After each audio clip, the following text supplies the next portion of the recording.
ಸರ್ವತೋಮುಖ ಏಳಿಗೆಯಲ್ಲಿ ವಿಜ್ಞಾನದ ಪಾತ್ರ ಮಹತ್ವದ್ದು. ಕೌತುಕದ ತಳಹದಿಯ ಮೇಲೆ ನಿಂತಿರುವ ನಮ್ಮ ಇಡೀ ಜಗತ್ತಿನ ಭವಿಷ್ಯದ ಹಾದಿ ವಿಜ್ಞಾನ ಮತ್ತು ತಂತ್ರಜ್ಞಾನದ ಅತ್ಯಾಧುನಿಕ ಆವಿಷ್ಕಾರಗಳನ್ನೇ ಅವಲಂಬಿಸಿದೆ. ಕಾಲಾಂತರದಲ್ಲಿ ನಾಗರಿಕ ಸಮಾಜದ ಜೀವನ ಕ್ರಮವನ್ನು ಸುಧಾರಿಸುವ ನಿಟ್ಟಿನಲ್ಲಿ ಗುರುತರ ಆವಿಷ್ಕಾರಗಳಿಗೆ ಸಾಕ್ಷಿಯಾಗಿರುವ ನಮ್ಮ ಭಾರತೀಯ ವೈಜ್ಞಾನಿಕ ಸಂಶೋಧನಾ ಪರಂಪರೆಗೆ ಶತಮಾನಗಳ ಶ್ರೀಮಂತ ಇತಿಹಾಸವಿದೆ. ಹೀಗೆ ಭಾರತದ ವೈಜ್ಞಾನಿಕ ಪ್ರಗತಿಯಲ್ಲಿ ಮಹೋನ್ನತ ಸಂಶೋಧನಾ ಸಂಸ್ಥೆಗಳ ತವರು ಎನ್ನಿಸಿಕೊಂಡಿರುವ ನಮ್ಮ ಕರ್ನಾಟಕ ಬಹುಮುಖ್ಯ ಪಾತ್ರವನ್ನು ನಿರ್ವಹಿಸುತ್ತದೆ.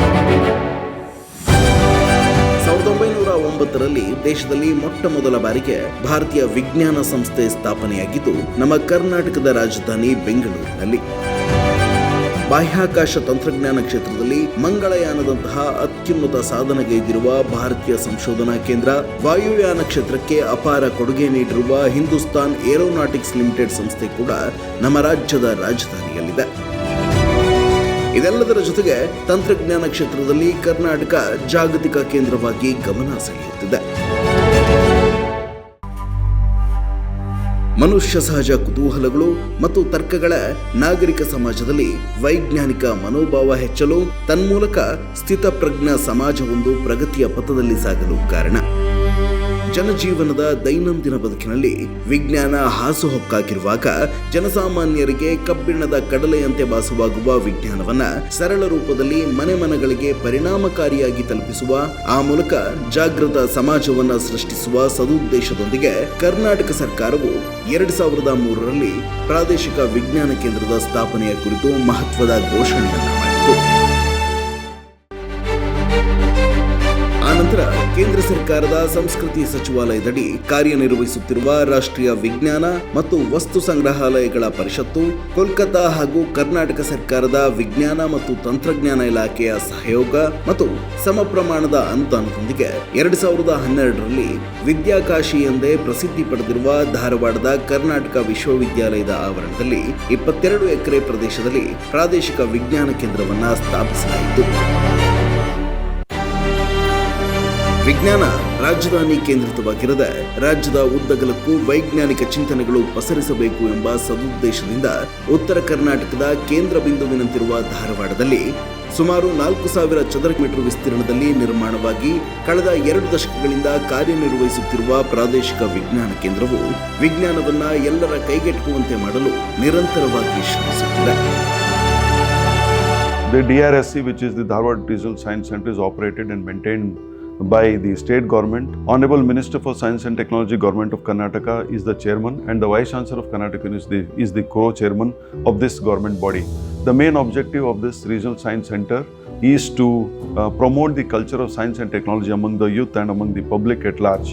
This regional science center houses 3 main galleries, which are our science and technology heritage, our biomechanics, fun science, and a temporary exhibition hall.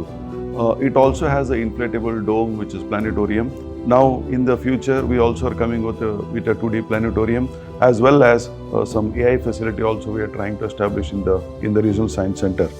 The innovation hub and digital planetarium are coming up very soon, and accordingly, many people will get an opportunity to see and experience science along with their viewing in the regional science center. Since inauguration last 2 years, 1.5 lakh students have attended various, have seen the facilities, and then they have visited the various science centers. Many programs are going on in this regional science center. Some of them are like popular science lectures, science experiment demonstrations, vacation creative workshops, teacher facility programs, then a faculty development program, sky observation program, stargazing program, and then celebration of National Science Day, organizing and sponsoring conferences, seminars, workshops. Then many of the departments in the Karnataka University organize their conferences, especially science departments in the science center. So many research programs also to the students, the school students, teachers, etc. And then there is a science book exhibition also. And it's a very nice facility which is being maintained very nicely. New facilities are being added up. It is a lush green campus. So I request all of you to visit and popularize science, enjoy the fun in the science, and experience what science is in this regional science center. ಭಾರತೀಯ ನಾಗರಿಕತೆಯಲ್ಲಿ ವೈಜ್ಞಾನಿಕ ಸಂಸ್ಕೃತಿಯ ಲಿಖಿತ ಇತಿಹಾಸ ಸುಮಾರು 5,000 ವರ್ಷಗಳಷ್ಟು ಹಿಂದಿನದು. ಅತ್ಯಂತ ಪುರಾತನ ಲಿಪಿ, ಪುರಾತನ ನಗರ ಯೋಜನೆ, ವಾಸಯೋಗ್ಯ ಸಂಕೀರ್ಣ, ತ್ಯಾಜ್ಯ ನೀರಿನ ನಿರ್ವಹಣಾ ಪದ್ಧತಿ ಇತ್ಯಾದಿಗಳನ್ನ ಸುಮಾರು ಕ್ರಿಸ್ತಪೂರ್ವ 2,500 ವರ್ಷಗಳ ಹಿಂದೆ ನಮ್ಮ ಪೂರ್ವಜರು ಅಭಿವೃದ್ಧಿಗೊಳಿಸಿದ್ದಾರೆ. ಈ ಹಿನ್ನೆಲೆ ವಿಜ್ಞಾನ ಕೇಂದ್ರದ ಪ್ರಸಾದನಾ ವಿಧಾನ ಮತ್ತು ಮಾದರಿ ವಸ್ತು ಸಂಗ್ರಹಾಲಯ ಎರಡನ್ನೂ ಮೇಳೈಸಿ ಸುಮಾರು 660 ಚದರ ಮೀಟರ್ ವಿಸ್ತಾರದಲ್ಲಿ ಹರಡಿಕೊಂಡಿರುವ ವಿಜ್ಞಾನ ಮತ್ತು ತಂತ್ರಜ್ಞಾನ ಪ್ರದರ್ಶನಾಲಯದಲ್ಲಿ ಭಾರತೀಯ ವಿಜ್ಞಾನ ಮತ್ತು ತಂತ್ರಜ್ಞಾನ ಪರಂಪರೆಯನ್ನ ಅನಾವರಣ ಮಾಡಲಾಗಿದೆ. ಈ ಪ್ರದರ್ಶನಾಲಯದಲ್ಲಿ 500 ವರ್ಷಗಳಷ್ಟು ಹಳೆಯದಾದ ದೆಹಲಿಯ ಕಬ್ಬಿಣದ ಸ್ತಂಭ, ಕೊನಾರ್ಕ್ ದೇವಾಲಯದ ಚಕ್ರ, ಹಂಪಿಯ ಕಲ್ಲಿನ ರಥದ ಪ್ರತಿಕೃತಿಗಳಿವೆ.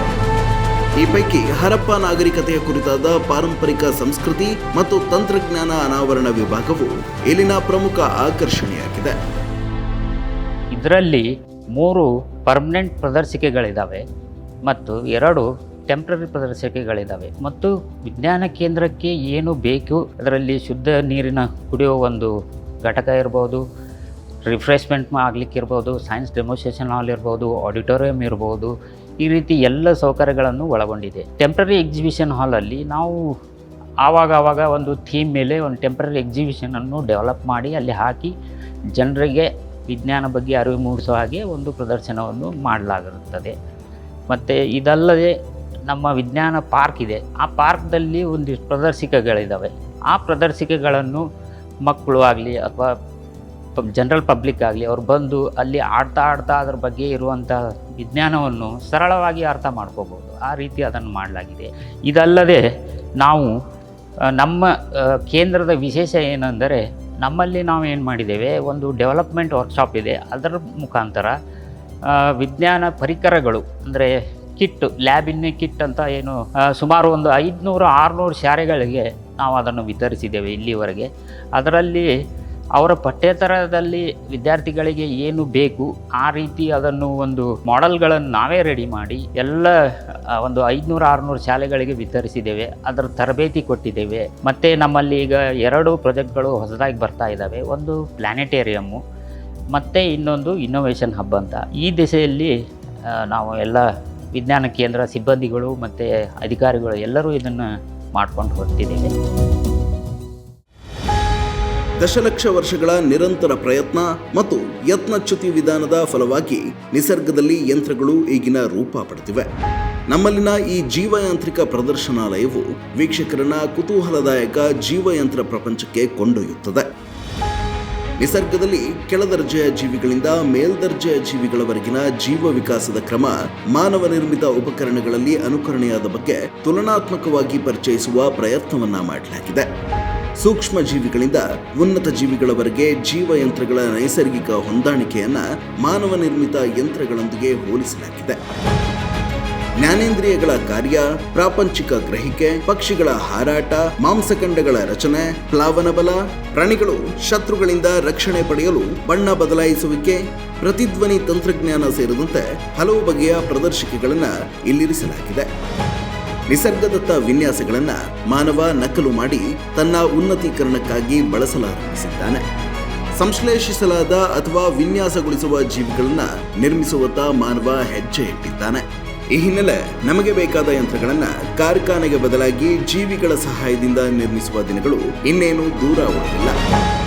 ಈ ಗ್ಯಾಲರಿಯನ್ನು ನಾವು ಕರ್ನಾಟಕದ ಯಾವ ವಿಜ್ಞಾನ ಕೇಂದ್ರಗಳಲ್ಲೂ ನೋಡಲಿಕ್ಕಾಗಲ್ಲ. ಪ್ರಕೃತಿಯಿಂದ, ಪ್ರಾಣಿಗಳಿಂದ, ಪಕ್ಷಿಗಳಿಂದ ಹಾಗೂ ಗಿಡ ಮರಗಳಿಂದ ಅದನ್ನು ನಾವು ಅಬ್ಸರ್ವ್ ಮಾಡಿ ತಂತ್ರಜ್ಞಾನವನ್ನು ಯಾವ ರೀತಿ ಅಭಿವೃದ್ಧಿ ಪಡಿಸಿದ್ದೀವಿ ಅನ್ನೋದನ್ನು ವಿದ್ಯಾರ್ಥಿಗಳು ಪಡ್ಕೋಬೋದು. ಸೊ ಉದಾಹರಣೆಗೆ ನಾವು ಥರ್ಮಲ್ ಇಮೇಜಿಂಗ್ ಅಂತ ಒಂದು ಪ್ರದರ್ಶಿಕೆಯನ್ನು ಇಲ್ಲಿ ಇಟ್ಟಿದ್ದೀವಿ.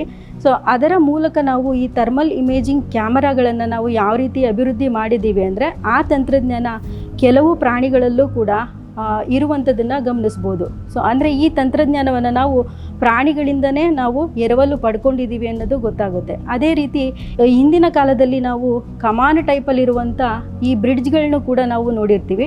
ಆ ಬ್ರಿಡ್ಜ್ಗಳ ಒಂದು ತಂತ್ರಜ್ಞಾನ ಎಲ್ಲಿಂದ ನಾವು ತಗೊಂಡಿದ್ದೀವಿ ಅಂತ ಗಮನಿಸಿದ್ರೆ, ಈ ಆಮೆಗಳ ಕವಚ ಅತ್ಯಂತ ಕಠಿಣವಾದಂಥದ್ದು. ಎಷ್ಟೇ ಟನ್ ಗಟ್ಟಲೆ ಇರುವಂಥ ಲೋಡನ್ನು ಅದ್ರ ಮೇಲೆ ಹಾಕಿದ್ರೂ ಕೂಡ ಕವಚ ಏನಿರುತ್ತೆ ಅದು ಬ್ರೇಕ್ ಆಗಲ್ಲ. ಸೊ ಆ ತಂತ್ರಜ್ಞಾನವನ್ನು ನಾವು ಕಾಪಿ ಮಾಡಿಕೊಂಡು ಅದನ್ನು ಅಭಿವೃದ್ಧಿ ಮಾಡಿರೋದನ್ನು ಗಮನಿಸ್ಬೋದು. ಸೊ ಈ ಥರದನ್ನೆಲ್ಲ ವಿದ್ಯಾರ್ಥಿಗಳು ಗಮನಿಸಿದಾಗ ಅವ್ರ ತಲೆಯಲ್ಲಿ ಸಾಕಷ್ಟು ಐಡಿಯಾಗಳು ಬರುತ್ತೆ.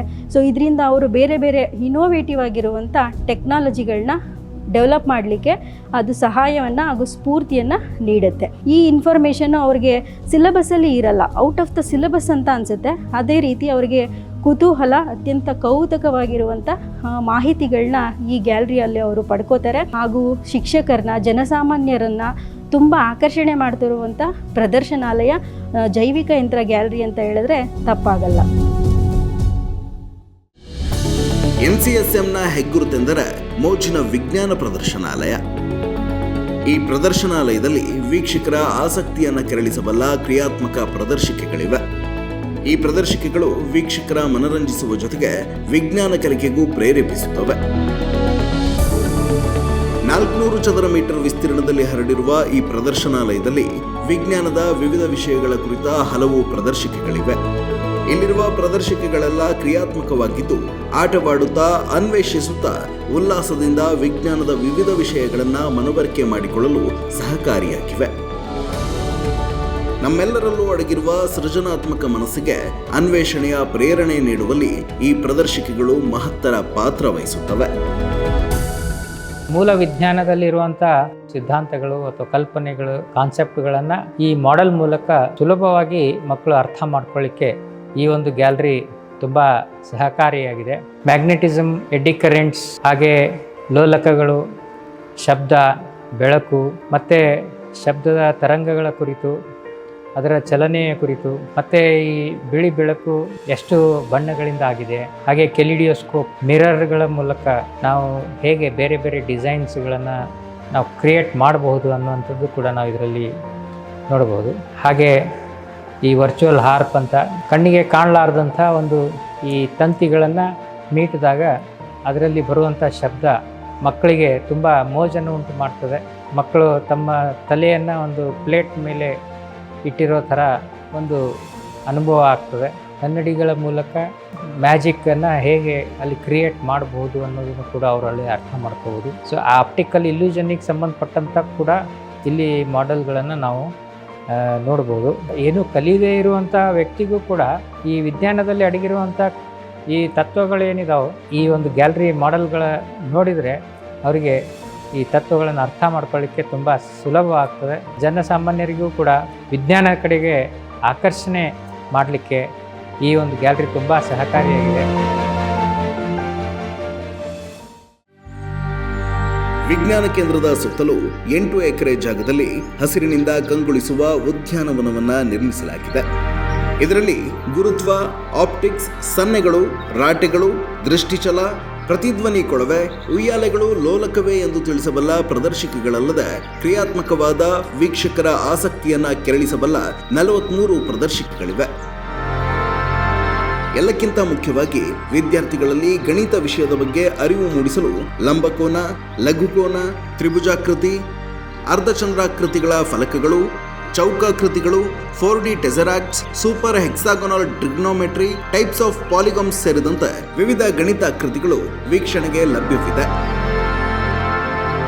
ಈ ಉದ್ಯಾನವನದ ವಿಶೇಷ ಆಕರ್ಷಣೆ ಎಂದರೆ ಇಲ್ಲಿರುವ ಪ್ರಾಗೈತಿಹಾಸಿಕ ಪ್ರಾಣಿಗಳ ಉದ್ಯಾನವನ. ಇದರ ಜೊತೆಗೆ ವಿಜ್ಞಾನ ಕೇಂದ್ರದ ಮುಖ್ಯದ್ವಾರದ ಇಕ್ಕೆಲಗಳಲ್ಲಿ ನಮ್ಮ ದೇಶದ 8 ಪ್ರಖ್ಯಾತ ವಿಜ್ಞಾನಿಗಳ ಪುತ್ಥಳಿಗಳನ್ನು ಇರಿಸಲಾಗಿದೆ. ಒಟ್ಟಾರೆಯಾಗಿ ಈ ವಿಜ್ಞಾನ ಉದ್ಯಾನವನ ವೀಕ್ಷಕರಿಗೆ ಮನರಂಜನೆ ನೀಡುವುದರ ಜೊತೆಗೆ ವಿಜ್ಞಾನ ಕಲಿಕೆಗೂ ಉತ್ತೇಜನವನ್ನು ನೀಡುತ್ತಿದೆ. ಧಾರವಾಡದಲ್ಲಿ ಇರ್ತಕ್ಕಂಥ ಸೈನ್ಸ್ ಸೆಂಟರ್ಗೆ ನಮ್ಮ ವಿದ್ಯಾರ್ಥಿಗಳನ್ನು ಕರೆದುಕೊಂಡು ವಿಸಿಟ್ಗೆ ಬಂದಿದ್ದೀವಿ. ನಮ್ಮ ಕಾಲೇಜ್ಗೆ ಗ್ರಾಮೀಣ ಪ್ರದೇಶದಿಂದ ತುಂಬ ಜನರು ಬರ್ತಾರೆ.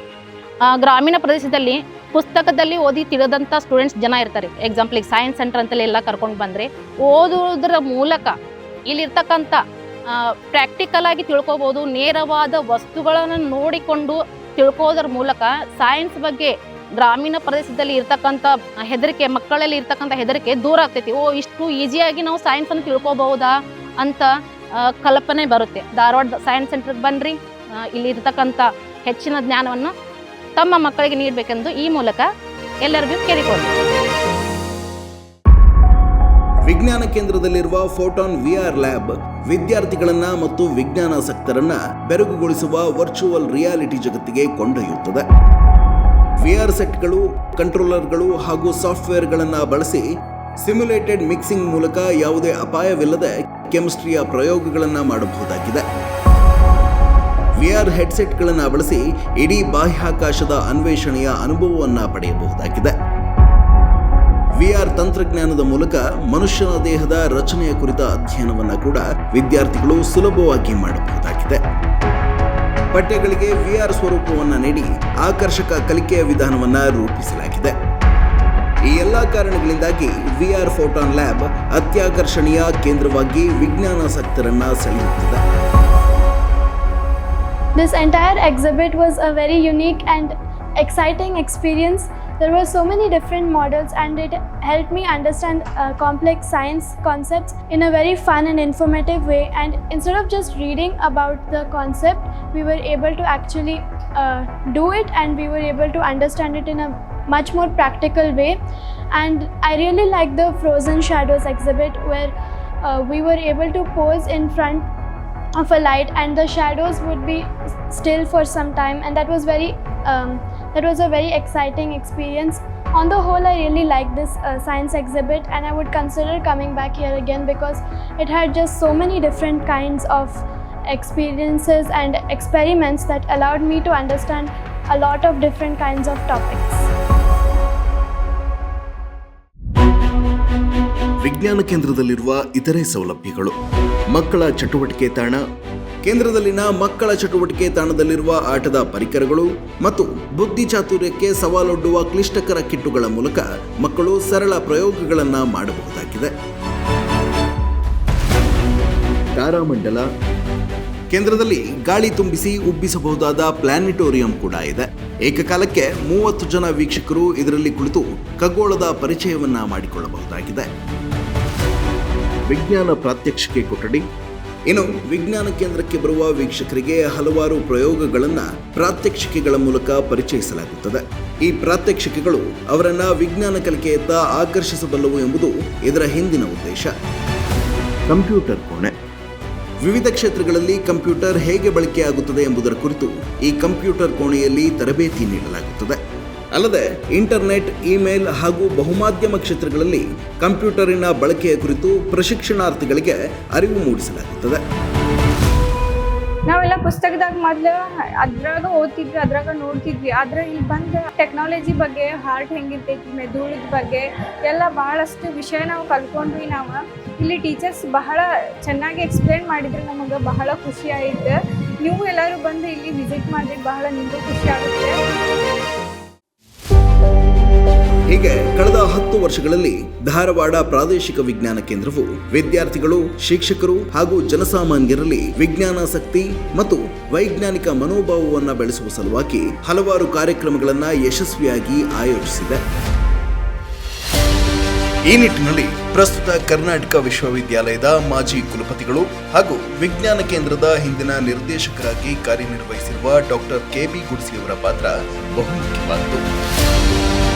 ವಿಜ್ಞಾನ ಮತ್ತು ತಂತ್ರಜ್ಞಾನ ಇಲಾಖೆ, ಕರ್ನಾಟಕ ವಿಜ್ಞಾನ ಮತ್ತು ತಂತ್ರಜ್ಞಾನ ಪ್ರೋತ್ಸಾಹಕ ಸೊಸೈಟಿಯ ಸಹಯೋಗದಲ್ಲಿ ನೀಡಲಾದ ಲ್ಯಾಬಿನಿಯೇ ಕಿಟ್ ಎಂಬ ಮಹತ್ವಪೂರ್ಣ ಯೋಜನೆಯನ್ನ ಶೈಕ್ಷಣಿಕವಾಗಿ ಹಿಂದುಳಿದ ಬಳ್ಳಾರಿ, ಬೀದರ್, ಕಲಬುರಗಿ ಹಾಗೂ ಬೆಳಗಾವಿ ಜಿಲ್ಲೆಯ ಸರ್ಕಾರಿ ಶಾಲೆಗಳಿಗೆ ತಲುಪಿಸುವಲ್ಲಿ ಮಹತ್ವದ ಪಾತ್ರ ವಹಿಸಿದ್ದಾರೆ. ಅಲ್ಲದೆ ವಚನಗಳಲ್ಲಿ ವಿಜ್ಞಾನ, ಕನ್ನಡದಲ್ಲಿ ವಿಜ್ಞಾನ ಸಮ್ಮೇಳನಗಳ ಆಯೋಜನೆ ಹಾಗೂ HP T-32 ಪೈಲಟ್ ತರಬೇತಿ ವಿಮಾನ ಮತ್ತು T-55 ಯುದ್ಧ ವಾಹನವನ್ನು ವಿಜ್ಞಾನ ಕೇಂದ್ರಕ್ಕೆ ತರುವಲ್ಲಿಯೂ ಯಶಸ್ವಿಯಾಗಿದ್ದಾರೆ.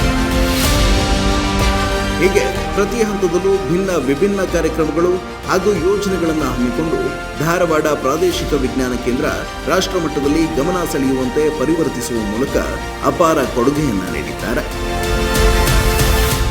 ಇದು ಉತ್ತರ ಕರ್ನಾಟಕದೊಳಗೆ ಪ್ರಸಿದ್ಧಿಯಾದಂಥ ಒಂದು ಸಂಶೋಧನಾ ಕೇಂದ್ರ ಆಗಿ ಬೆಳೆದದ.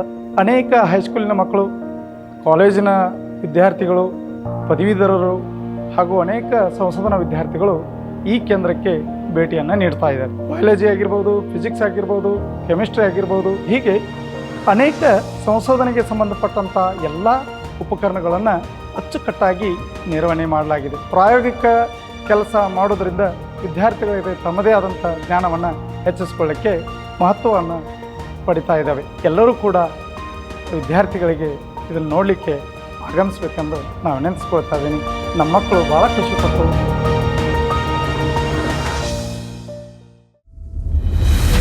ಹಾಗೆಯೇ ಪ್ರಸ್ತುತ ಧಾರವಾಡ ಪ್ರಾದೇಶಿಕ ವಿಜ್ಞಾನ ಕೇಂದ್ರದ ನಿರ್ದೇಶಕರಾದ ಡಾಕ್ಟರ್ ಮೃತ್ಯುಂಜಯ ಅಗಡಿ ಅವರು ಸ್ವತಃ ವಿಜ್ಞಾನದ ಬಗ್ಗೆ ಅತೀವ ಆಸಕ್ತಿ ಉಳ್ಳವರಾಗಿದ್ದು, ವಿಜ್ಞಾನವನ್ನ ಪ್ರಚುರಪಡಿಸುವ ಪ್ರಾದೇಶಿಕ ಕೇಂದ್ರದ ಕಾರ್ಯಗಳಿಗೆ ಬೆಂಬಲವಾಗಿ ನಿಂತಿದ್ದಾರೆ. ಸರ್ಕಾರಿ ಶಾಲೆಯ ಮಕ್ಕಳ ಕಲಿಕೆಗೆ ನೆರವಾಗುವ ದೃಷ್ಟಿಯಿಂದ ಕೇಂದ್ರದ ಯೂಟ್ಯೂಬ್ ಚಾನೆಲ್ ಮೂಲಕ ಸಂಪನ್ಮೂಲ ವ್ಯಕ್ತಿಗಳಿಂದ ಪಠ್ಯಾಧಾರಿತ ಪ್ರಯೋಗಗಳ ವಿಡಿಯೋಗಳನ್ನು ಪ್ರಸಾರ ಮಾಡಲಾಗುತ್ತಿದೆ. ಒಟ್ಟಿನಲ್ಲಿ ಎಲ್ಲರಿಗೂ ವಿಜ್ಞಾನ, ಸುಲಭ ವಿಜ್ಞಾನವೆಂಬ ಧ್ಯೇಯ ವಾಕ್ಯದಡಿ ಅವಿರತ ಶ್ರಮಿಸುತ್ತಿರುವ ಧಾರವಾಡ ಪ್ರಾದೇಶಿಕ ವಿಜ್ಞಾನ ಕೇಂದ್ರದ ಪ್ರಯತ್ನಗಳಿಗೆ ಡಾಕ್ಟರ್ ಮೃತ್ಯುಂಜಯ ಅಗಡಿ ಅವರ ಕಾಳಜಿ ಮತ್ತು ಬದ್ಧತೆ ಮತ್ತಷ್ಟು ಬಲ ತುಂಬಿದೆ. ಈ ವಿಜ್ಞಾನ ಕೇಂದ್ರದ ಮೂಲ ಉದ್ದೇಶ ಏನಪ್ಪ ಅಂದ್ರೆ, ಧಾರವಾಡದ ಸುತ್ತಮುತ್ತಲಿನ ಹಾಗೂ ಗ್ರಾಮೀಣ ಪ್ರದೇಶದ ಮತ್ತು ನಮ್ಮ ನಗರದ ವಿದ್ಯಾರ್ಥಿಗಳಿಗೆ ಹಾಗೂ ವಿಜ್ಞಾನದ ಆಸಕ್ತಿ ಉಳ್ಳವರಿಗೆ ಎಲ್ಲರಿಗೂ ಸಹ ಇದು ಉಪಯುಕ್ತವಾಗಿರ್ತಕ್ಕಂಥ ಒಂದು ಸಂಸ್ಥೆಯ ಕಾರ್ಯವನ್ನು ಮಾಡ್ತಾಯಿದೆ. 1ನೇ ತರಗತಿಯಿಂದ ಹಿಡಿದು ಇವತ್ತು ಸ್ನಾತಕೋತ್ತರ ಮಟ್ಟದಲ್ಲಿ ಅಭ್ಯಾಸ ಮಾಡ್ತಕ್ಕಂಥ ಎಲ್ಲ ವಿದ್ಯಾರ್ಥಿಗಳಿಗೂ ಸಹ ಇದು ನಮ್ಮ ವಿಜ್ಞಾನ ಕೇಂದ್ರ ಅತಿ ಉಪಯುಕ್ತವಾಗಿರ್ತಕ್ಕಂಥ ಕಾರ್ಯವನ್ನು ಮಾಡ್ತಾಯಿದೆ. ಅಲ್ಲಿ ವಿದ್ಯಾರ್ಥಿಗಳಿಗೆ ಭೌತಶಾಸ್ತ್ರ ಮತ್ತು ಗಣಿತ, ರಸಾಯನಶಾಸ್ತ್ರ, ಇತಿಹಾಸ, ಖಗೋಳಶಾಸ್ತ್ರ ಇತ್ಯಾದಿ ವಿಷಯಗಳನ್ನು ಒಳಗೊಂಡಿರ್ತಕ್ಕಂಥ ಎಲ್ಲ ಇಕ್ವಿಪ್ಮೆಂಟ್ಸ್ಗಳನ್ನು, ಲ್ಯಾಬ್ರೇಟರಿಗಳನ್ನು ಹೊಂದಿದ್ದು, ಆ ವಿದ್ಯಾರ್ಥಿಗಳು ಸ್ವತಃ ಅವುಗಳನ್ನು ಮಾಡಿ ಅವುಗಳನ್ನು ತಾವು ಅನುಭವಕ್ಕೆ ಪಡಿಬೋದು. ಅದು ಶಿಕ್ಷಕರಿಗೆ ಮತ್ತು ವೈಜ್ಞಾನಿಕ ಶೈಕ್ಷಣಿಕ ಆಸಕ್ತಕರಿಗೆ ಭಾಳಷ್ಟು ಉತ್ತಮವಾಗಿರ್ತಕ್ಕಂಥ ಮನೋಭಾವನೆಯನ್ನು ಬೆಳೆಸ್ತಕ್ಕಂಥದ್ದಾಗಿದೆ. ಇಲ್ಲಿ ಲೇಖಕರುಗಳನ್ನು ಕರೆದು, ಕಮ್ಮಟಗಳನ್ನು ಮತ್ತು ವಿಜ್ಞಾನಿಗಳನ್ನು ಕರೆದು ಸೆಮಿನಾರ್ಗಳನ್ನು, ವರ್ಕ್ಶಾಪ್ಗಳನ್ನು ಹಾಗೂ ಅನೇಕ ರಾಷ್ಟ್ರ ಮಟ್ಟದ ಸೈಂಟಿಸ್ಟ್ಗಳನ್ನು ಮತ್ತು ಗಣಿತಜ್ಞರನ್ನು, ರಸಾಯನಶಾಸ್ತ್ರದ ಪರಿಣಿತರನ್ನು, ಎಲ್ಲ ವಿಜ್ಞಾನದ ಪ್ರಮುಖ ವಿದ್ವಾಂಸರನ್ನು ಕರೆಸಿ ನಾವು ಅನೇಕ ಕಾರ್ಯಕ್ರಮಗಳನ್ನು ಮಾಡ್ತಾ ಬಂದಿದ್ದೇವೆ. ಮುಂಬರುವ ದಿನಗಳಲ್ಲಿ ಇನ್ನೂ ಅನೇಕ ಕಾರ್ಯಕ್ರಮಗಳನ್ನು ಮಾಡೋದ್ರ ಮೂಲಕ ಈ ವಿಜ್ಞಾನ ಕೇಂದ್ರವನ್ನು ಇನ್ನೂ ಹೆಚ್ಚಿನ ಮಟ್ಟದಲ್ಲಿ ನಾವು ಜನರಿಗೆ ಗೊತ್ತುಪಡಿಸ್ತಕ್ಕಂಥ ಕಾರ್ಯವನ್ನು ಮಾಡ್ತಾ ಇದ್ದೇವೆ. ಈ ನಿಟ್ಟಿನಲ್ಲಿ ಸರ್ಕಾರದ ಒಂದು ನಮಗೆ ಈ ಏನು ಸವಲತ್ತುಗಳನ್ನು ನೀಡ್ತಾ ಇದ್ದೇವೆ ಅವರಿಗೆ ನಾನು ಈ ಸಂದರ್ಭದಲ್ಲಿ ಅತಿ ಹೃತ್ಪೂರ್ವಕವಾಗಿರ್ತಕ್ಕಂಥ ಧನ್ಯವಾದಗಳನ್ನು ಅರ್ಪಿಸ್ತಾ ಇದ್ದೇನೆ. ನಮ್ಮ ಕರ್ನಾಟಕ ವಿಶ್ವವಿದ್ಯಾಲಯದ ಮಾನ್ಯ ಕುಲಪತಿಗಳು, ನಾನು, ನಮ್ಮೆಲ್ಲ ಸಹೋದ್ಯೋಗಿ ಮಿತ್ರರು, ವಿಶೇಷವಾಗಿ ವಿಜ್ಞಾನದ ಎಲ್ಲ ಶಿಕ್ಷಕರು ಇದರಲ್ಲಿ ಪಾಲ್ಗೊಂಡು ಈ ಕಾರ್ಯಕ್ರಮಗಳನ್ನು ನಾವು ಇನ್ನು ಮುಂದಿನ ದಿನಗಳಲ್ಲಿ ಮಾಡ್ತೀವಿ. ವಿಜ್ಞಾನ ಕ್ಷೇತ್ರದಲ್ಲಿ ಇನ್ನೂ ಹೆಚ್ಚಿನ ಸಂಖ್ಯೆಯ ಸಂಶೋಧನಾ ವಿದ್ಯಾರ್ಥಿಗಳು, ಶಿಕ್ಷಕರು ಮತ್ತು ವಿಜ್ಞಾನಾಸಕ್ತರು ತೊಡಗಿಸಿಕೊಳ್ಳಲು ಅಗತ್ಯ ಮೂಲಸೌಕರ್ಯಗಳನ್ನು ಒದಗಿಸುವ ಸಲುವಾಗಿ ಹೊಸದಾಗಿ 22 ಕೋಟಿ ರೂಪಾಯಿಗಳ ವೆಚ್ಚದಲ್ಲಿ 3D ಡಿಜಿಟಲ್ ತಾರಾಲಯ ಸ್ಥಾಪನೆ ಕಾರ್ಯ ಚಾಲ್ತಿಯಲ್ಲಿದೆ. ಕೇಂದ್ರ ಮತ್ತು ರಾಜ್ಯ ಸರ್ಕಾರದ ಸಮಪಾಲಿನ 1.80 ಕೋಟಿ ರೂಪಾಯಿಗಳ ಅನುದಾನದಲ್ಲಿ ಇನ್ನೋವೇಷನ್ ಹಬ್ ಸ್ಥಾಪನೆ, 3.42 ಕೋಟಿ ರೂಪಾಯಿಗಳ ವೆಚ್ಚದಲ್ಲಿ ಭೂವಿಜ್ಞಾನ ಪ್ರದರ್ಶನಾಲಯ, 15 ಲಕ್ಷ ರೂಪಾಯಿಗಳ ವೆಚ್ಚದಲ್ಲಿ ರೋಫ್ ಚಟುವಟಿಕೆಗಳು, ಔಷಧ ಗಿಡಮೂಲಿಕೆಗಳ ಸಸ್ಯ ಪಾರ್ಕ್, ಮತ್ಸ್ಯಾಲಯ, ನವೀಕರಿಸಬಹುದಾದ ಇಂಧನ ಪಾರ್ಕ್ ಸೇರಿದಂತೆ ಹಲವು ಯೋಜನೆಗಳ ನಿರ್ಮಾಣ ಕಾಮಗಾರಿ ಭರದಿಂದ ಸಾಗಿದೆ. ಹೀಗೆ ವಿಜ್ಞಾನದ ಕುರಿತ ಪ್ರತಿ ಆಕೃತಿಗಳು, ಪ್ರದರ್ಶಿಕೆಗಳು, ಪ್ರಾತ್ಯಕ್ಷಿಕೆಗಳು, ವಿಭಿನ್ನ ಸಾಧನಗಳನ್ನು ಪರಿಚಯಿಸುವ ಮೂಲಕ ಜನಸಾಮಾನ್ಯರಲ್ಲಿ ವಿಜ್ಞಾನದ ಆಸಕ್ತಿಯನ್ನು ಉತ್ತೇಜಿಸುವ ಮತ್ತು ಸಮಾಜದಲ್ಲಿ ವೈಜ್ಞಾನಿಕ ಮನೋಭಾವವನ್ನು ಬೆಳೆಸುವ ನಿಟ್ಟಿನಲ್ಲಿ ಪ್ರಾದೇಶಿಕ ವಿಜ್ಞಾನ ಕೇಂದ್ರ ನಿರಂತರವಾಗಿ ಶ್ರಮಿಸುತ್ತಿದೆ. ವೈಜ್ಞಾನಿಕ ಚಿಂತನೆಗಳನ್ನ ಸರಳೀಕೃತ ವಿಧಾನದಲ್ಲಿ ನಾಡಿನ ಉದ್ದಗಲಕ್ಕೆ ಪಸರಿಸುವ ಪ್ರಾದೇಶಿಕ ವಿಜ್ಞಾನ ಕೇಂದ್ರದ ಈ ಪ್ರಯತ್ನ ಇನ್ನಷ್ಟು ವಿಸ್ತಾರಗೊಳ್ಳುತ್ತಾ ಎಲ್ಲರನ್ನೂ ಒಳಗೊಳ್ಳುತ್ತಾ ಮುಂದೆ ಸಾಗಿದೆ.